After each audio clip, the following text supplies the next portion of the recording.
Hey Vandana, welcome to Just Like That. Thank you, Sahil. I'm thrilled to be here. Wonderful, wonderful. We've been speaking, and you've told me that you've come up with this fantastic formula for self love. And it got me really intrigued. And I said, why not have a conversation just like that? Because as children, when we grew up, we learned so many formulas, right? Until today, so many of us remember E is equal to MC square. But if you ask me what's the full form or how do you elaborate that formula, I don't remember, to be very honest. So let's hear your formula of self love and let's see whether it stays as memory. Wonderful. Thank you so much for the opportunity, Sahil. It's in a way a launch of the formula. I am so excited to share this with you and all of your viewers, all of our viewers who are going to watch this. So, are you ready for it? Absolutely. I'm so happy that you decided to choose JLT as a platform to launch your formula. Absolutely, absolutely. Because I believe, as you rightly said, when you have a formula, when you can state it simply, it stays with you longer. It stays in your memory longer. So let's dive right into it. So the formula for self-love, first of all, yes, there is one formula which I came up with. So the formula for self-love is that self-love is directly proportional to self-trust. I'll repeat, self-love is directly proportional to self-trust. And self-trust equals to a summation of your actions.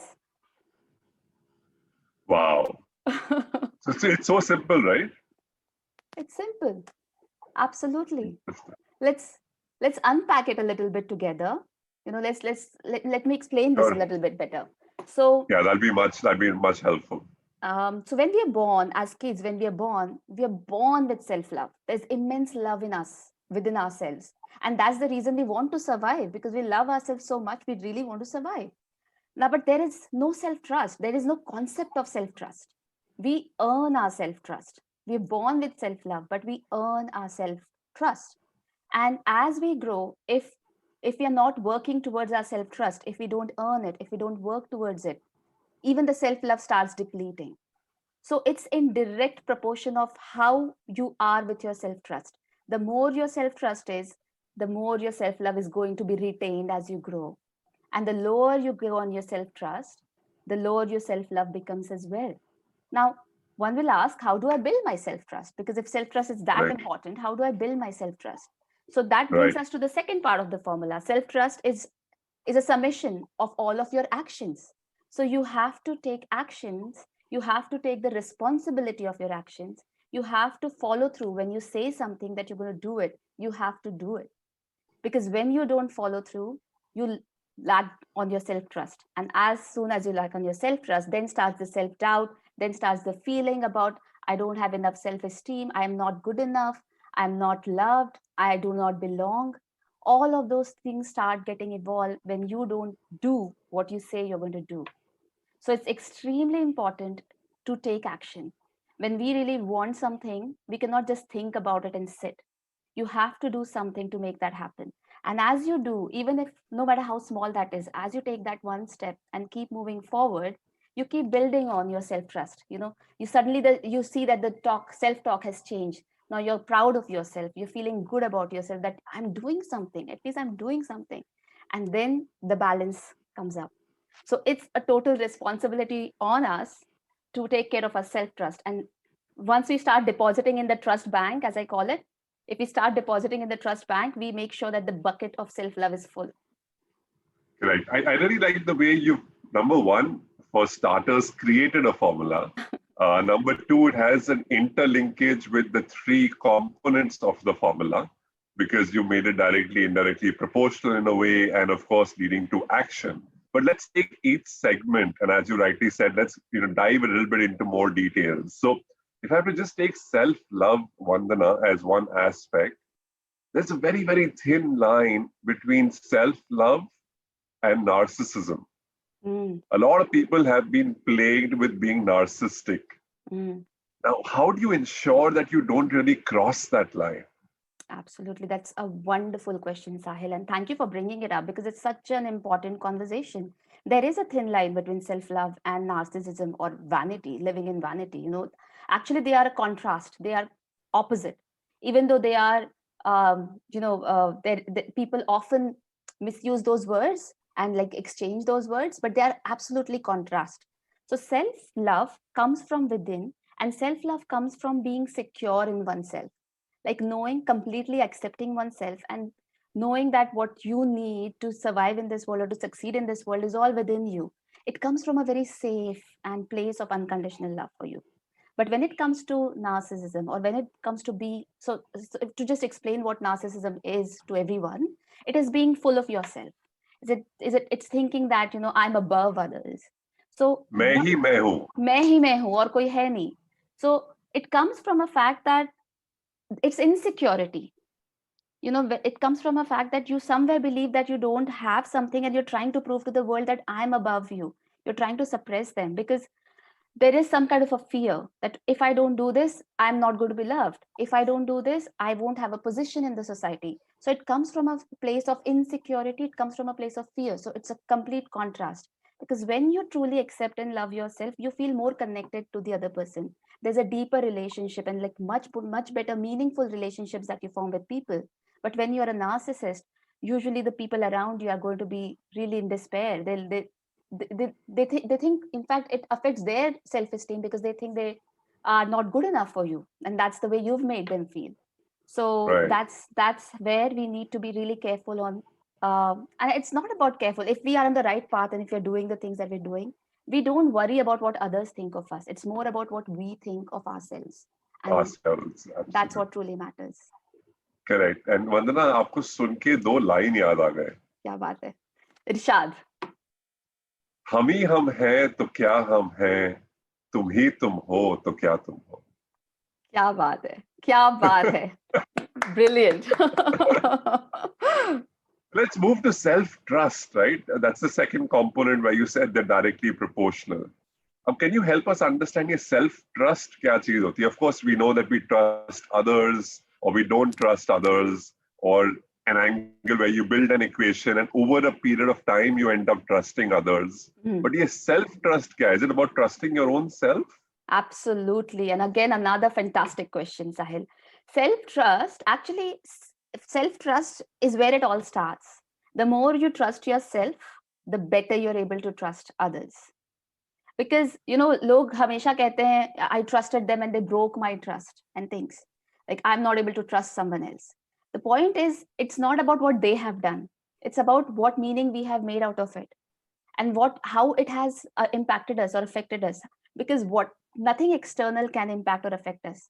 We ourselves choose to feel Impact impacted. ourselves. Yes. Correct. So if we trust ourselves really good enough, if we really trust ourselves, we are ready to take that risk. Of course, we know that something might happen. An external event is never in our control. But we trust ourselves to be able to manage ourselves no matter what happens. That allows us to show up very differently. And if I'm trusting you, the conversations are going to show up very differently. And very true. And frankly, from personal experience, and also from reading through so many and researching around people who have experienced a lot of trust in their lives, when we put trust in others, there's a 99% chance that they live up to that trust. What happens is we have that doubt within us that I don't know. And the other person reflects back exactly the same behavior. They'll give you reasons to not trust them. But when we show from a place of trust, they give it back. And who doesn't want to be trusted? We all want to be trusted, because it's like giving value to other person, and we all want to be of value. That's an innate need of us as humans. We want to feel valued and valuable. So yeah, I mean, if we put trust, so our inner world is actually reflected in the outer world. So if we trust ourselves, more people are able to trust us, and we are able to trust others better.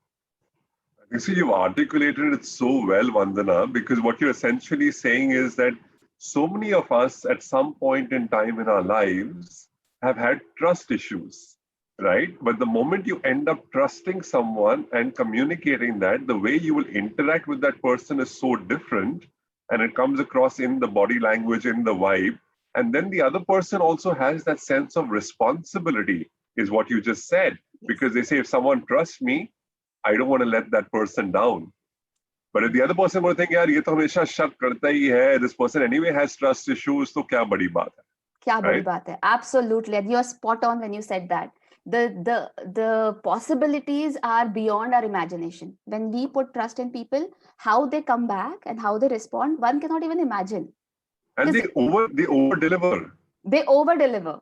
Absolutely, it's one of the leadership principles. Really, if you want your team to do really, really well, trust in them.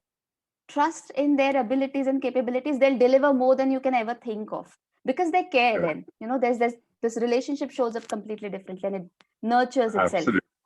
Correct. So from self-love to self-trust. And the third component? No, so self-love is directly proportional to self-trust. And how do Correct. you build that self-trust? Now, the question comes down to, because the whole responsibility on the shoulders of self-trust. So how do we build that self-trust? We have to work towards it. It is not something that we, क्या बोलते हैं उसको, विरासत में नहीं मिलता है. We have to earn it. We have to earn it. No matter what my parents have said, no matter where I come from, if I don't take action towards the kind of life I want to create, nothing is going to change. But if I keep doing and doing something that moves me further ahead in the line of what I want to achieve in life, I start trusting myself better, right? Because I now know that मैं जो भी बोलती हूँ मैं करती हूँ.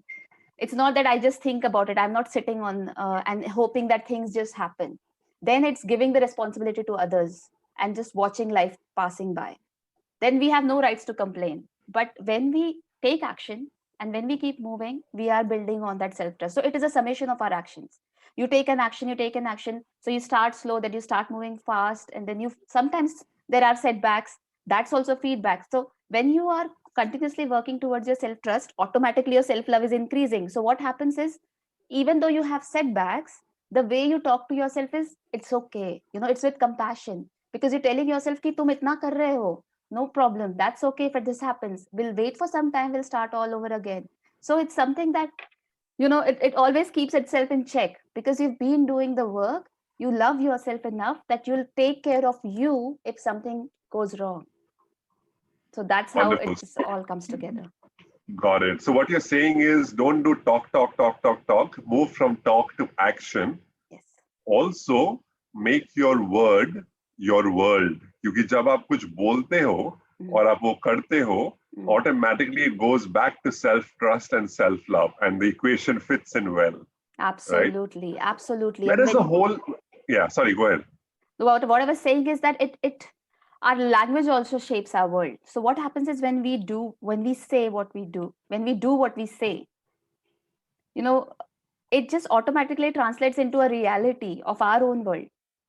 So if when I have promised, if I promised you that I'm going to be here and I show up, of course you trust me enough that next time if I call Vandana, I know that what time she's going to be on time, she's going to be, whatever, contributing in a certain way. There's a trust that has been established, even by by taking action and displaying who truly I am.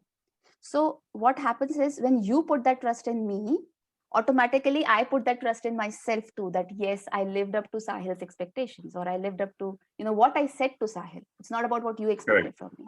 So it translates into our world. And I often say this is a little exercise I tell everyone to do, and it works wonders. And I just bumped into it. I probably heard it somewhere. I'm not sure who said that, and I'm going to share it with everyone.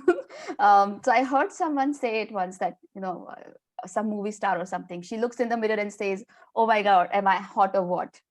She just does that, right? She looks in the mirror at herself and does that. And I was mocking her once, and I looked in the mirror and I said to myself, oh my God, am I hot or what? And my husband was right there, and he's like, what are you talking about? Like, who talks to self like that? I'm like, no, this is not about me, all about me. It's me complimenting myself. And it was just a fun way of starting things, but it actually starts impacting. And my husband would mock me. He would start doing the same. He started doing the same thing. And he said, actually, it makes a difference, because you're looking at yourself and you're telling yourself that you love yourself or you appreciate yourself. It just completely, blossoms your confidence. True. Great, Vandana. I think this was such a wonderful, I don't know whether you've ever been a teacher, but you almost explained this so well, like one of the teachers in school who would break it down for you to understand it in a very, very simple language. And thank you so much for joining us all the way from Sydney I don't know whether that's a beach right in Sydney or it's a virtual background, but it's a fantastic one. And thank you so much. Really enjoyed talking to you just like that. Thank you so much, Sahil. It was a pleasure being on your show and sharing all about self-love and the formula of self-love. And thank you for letting me explain it. You know, a teacher needs a good student or a good audience. So thank you for being that for me. Thank you. Appreciate it. Lovely. Take care.